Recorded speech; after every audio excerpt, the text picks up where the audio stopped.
Good evening friends. तो आइए अब हम लोग देखने जा रहे हैं। आज का जो स्टार्ट हम लोग कर रहे हैं वो सिलेबस है सी का, जिसमें कि हम लोग देखेंगे फंडामेंटल्स ऑफ सी लैंग्वेज। और ये जो सिलेबस इम्पोर्टेंट है, सभी कॉम्पिटिटिव क्लास के लिए इम्पोर्टेंट है। सबसे पहले हम लोग चैप्टर 1 में देखने जा रहे हैं फंडामेंटल्स ऑफ सी लैंग्वेज। ठीक है, सबसे पहले हिस्ट्री ऑफ सी लैंग्वेज है। The mother of all the modern language is ALGOL. ALGOL जिसको फुल फॉर्म जिसका हम लोग बोलते हैं एल्गोरिदमिक लैंग्वेज होता है। It was developed in 1960 bye international group. ये जो डेवलप हुआ इंटरनेशनल ग्रुप के द्वारा डेवलप हुआ कब? 1960 में। ठीक है, इन 1967 BCPL जिसका फुल फॉर्म होता है basic combined programming language was developed bye Martin Richard. किसके द्वारा डेवलप हुआ है BCPL, जिसका फुल फॉर्म है बेसिक कंबाइंड प्रोग्रामिंग लैंग्वेज, जो 1967 में आया है, डेवलप हुआ है मार्टिन रिचर्ड के द्वारा। In 1970 Ken Thompson develop a language called B language. 1970 में केम थॉमसन जी जो डेवलप किए, जो यहाँ पे नाम लिखा हुआ है, जिसका नाम है बी लैंग्वेज।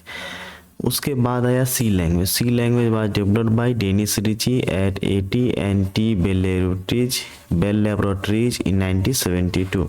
सी लैंग्वेज कब आया, कब डेवलप हुआ? तो 1972 में। किसके द्वारा? तो बाय डेनिस रिची के द्वारा। ठीक है, अगला हम लोग देखने जा रहे हैं। अगला जो पॉइंट है, reason behind the development of C language. मतलब सी लैंग्वेज को डेवलप करने के लिए इसका क्या रीजन हुआ, क्या रीजन है? Initially Unix was developed by Ken Thompson in machine language. Unix जो शुरू में डेवलप किया गया केम थॉमसन के द्वारा, किस लैंग्वेज में? मशीन लैंग्वेज में। But due to lack of portability it was not used in some machine.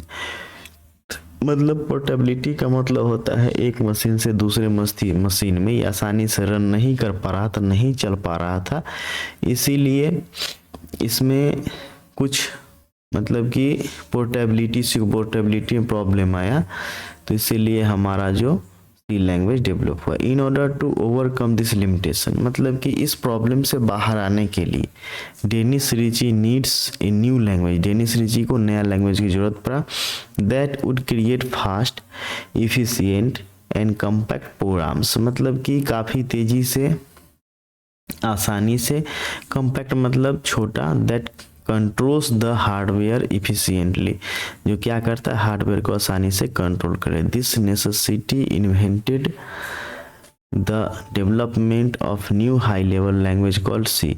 और इस नया इन्वेंटेड लैंग्वेज को, डेवलपमेंट को हम लोग क्या बोलते हैं? C language. So its initial aim was to make Unix a portable. इसका शुरुआती जो एम था यूनिक्स का, इसको सी को पोर्टेबल बनाना। ठीक है, इम्पोर्टेंस ऑफ सी लैंग्वेज, क्या क्या इम्पोर्टेंस है?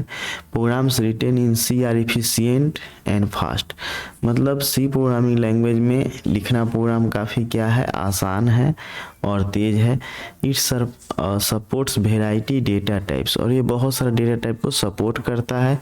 एंड पावरफुल ऑपरेटर्स, इसमें ऑपरेटर्स होता है बहुत सारा, जो क्या होता है? पावरफुल होता है। अगला पॉइंट है, C is highly portable. C क्या है? बहुत ही ज़्यादा पोर्टेबल है। It means that C programs written for one computer can be run on another computer. मतलब ये काफ़ी ज़्यादा पोर्टेबल है, जिसके कारण एक कंप्यूटर से दूसरे कंप्यूटर में रन करना काफ़ी आसान है। With little or no modification, मतलब लोग बिना कोई मॉडिफिकेशन किए हुए। As C supports structure programming, so debugging, testing and maintenance is easier. C support करता है स्ट्रक्चर प्रोग्रामिंग, मतलब कि फंक्शन बाई फंक्शन है, इसीलिए डिबगिंग मतलब रन करना होता है, टेस्टिंग मतलब इसमें कोई एरर है कि नहीं वो चेक करना, मेंटेनेंस मतलब कहीं कोई एरर है तो सही करके उसको चलाना, फिर से स्टार्ट करना, वो काफ़ी क्या है? ईजियर है। It has the ability to extend itself due to collection of libraries, files and predefined function। मतलब इसके पास एबिलिटी है कि अपने आप को क्या करेगा? ये एक्सटेंड करेगा, और इसमें कलेक्शन ऑफ क्या? लाइब्रेरीज है, बहुत सारा प्रीडिफाइंड फंक्शन सब लिखा हुआ, प्रोग्राम सब लिखा हुआ है।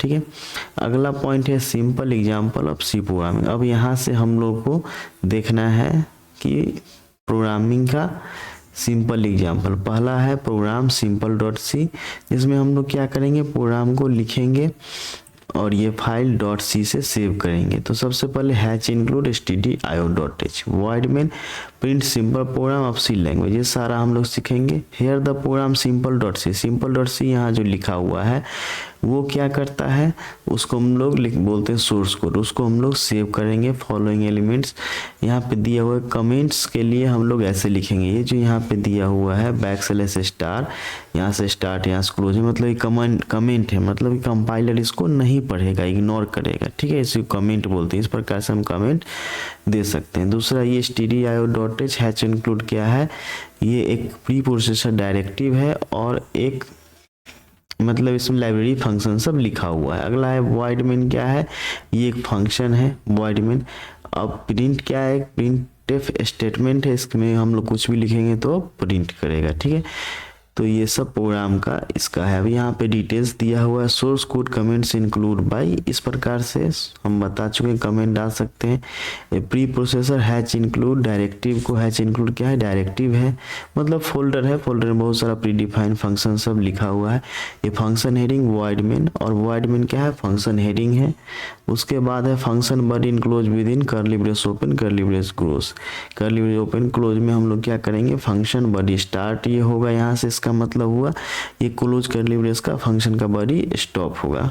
Statement that writes a message on the screen, और जो ये मैसेज प्रिंटफ में लिखे हैं वो मैसेज स्क्रीन पे देगा। The above program is explain, तो ये जो प्रोग्राम है ये हम लोगों ने देखा किस प्रकार से। अब इसका हम लोग प्रैक्टिकल जब देखेंगे तो उसमें समझेंगे किस प्रकार से प्रोग्राम रन होगा।